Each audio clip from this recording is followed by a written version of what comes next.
अस्सलाम वालेकुम everyone, hope you are all doing well. Welcome back to my YouTube channel.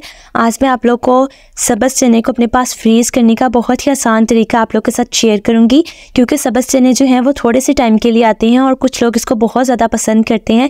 चावलों में तो इसको बहुत ज़्यादा पसंद किया जाता है, तो मैं इस चावलों में बहुत ज़्यादा पसंद करती हूँ। इसका सालन मुझे नहीं पसंद, मगर इसको हम कैसे अपने पास सेव करके रखते हैं तो मैं आप लोग के साथ शेयर करती हूँ। सबसे पहले मैंने उसको ऊपर से अलग कर लिया सब्ज़ चनों को, तो उसको सबको अलग कर लिया। फिर उसके अंदर से चने निकाल कर धोकर अच्छे से, फिर उसको इसके अंदर से जो रेत होता है थोड़ा सा, तो वो अच्छे से निकाल देना है आप लोगों ने, ताकि इसके अंदर ज़रा सा भी वो ना हो।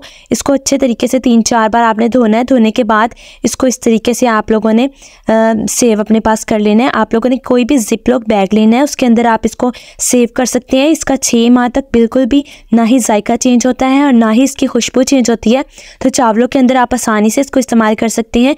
रमज़ान आने वाला है, तो उसकी तैयारियों में मुझे चावल ये बहुत ज़्यादा पसंद है, ये डालकर सब्ज़ चने जो हैं, तो इसलिए मैंने इसको ऐसे फ्रीज़ करके रख दिया है। 10 दिन के बाद मैंने इसको खोल के आप लोग को दिखा रही हूँ कि इसका जो कलर है वो भी बिल्कुल चेंज नहीं हुआ। मैं इसको अंदर से भी आपको दिखाती हूँ, और ये बिल्कुल वैसे ताज़े के जैसे रहते हैं।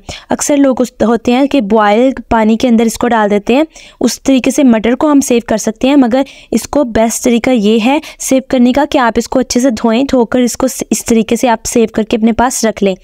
होप सो आप लोग को मेरी वीडियो अच्छी लगी होगी। वीडियो अच्छी लगे तो लाइक और कमेंट करें, अपने दोस्तों के साथ शेयर करें। मिलते हैं अगली वीडियो में, तब तक के लिए अल्लाह हाफिज़।